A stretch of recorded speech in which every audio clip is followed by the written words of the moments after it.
Usapang noontime, usap-usapan ng It's Showtime na matatapos na ngayong 2024 ang kontrata sa GTV.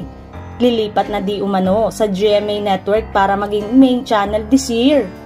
At dahil hindi nakausad o hindi na nakakaahon ng viewership at audience share ng tahanang pinakamasaya versus TVJ Itbulaga at ABS-CBN Studio It's Showtime.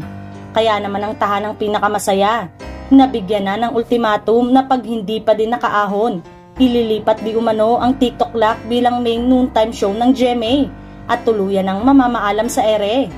Kaya daw may bagong singing contest ang show na ipantatapat sa tawag ng tanghalan ng It's Showtime.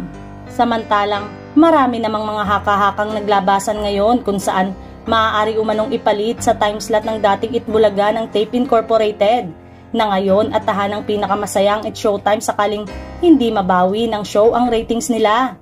May mga naglabasan ding mga usapin na umano'y hindi na umano i-renew ng ilang sponsors ang kanilang kontrata sa show ng mga halusos ngayong hindi nadala nito ang pamagat na Itbulaga. Ito'y sa kabila ng paniniwala ng mga fans nila na establish na ang kanilang show matapos ang ilang buwan nilang paggamit ng pamagat na Itbulaga. Marami naman sa mga It's Showtime fans ang nasisiyahan sakaling malipat ang noontime show sa ngayong time slot ng tahanang pinakamasaya dahil tiyak na lalong lalawak ang kanilang reach at mas marami ang makakapanood ng It's Showtime.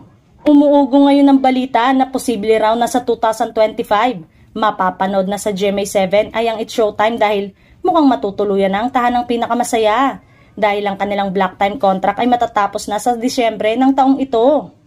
Kung lilipat na ang Showtime sa GMA7, hindi na rin kailangan maging simulcast yon sa Zoe TV. Ibig sabihin, makakatipid pa sila at mabubuhos ang lahat ng sales sa isang show.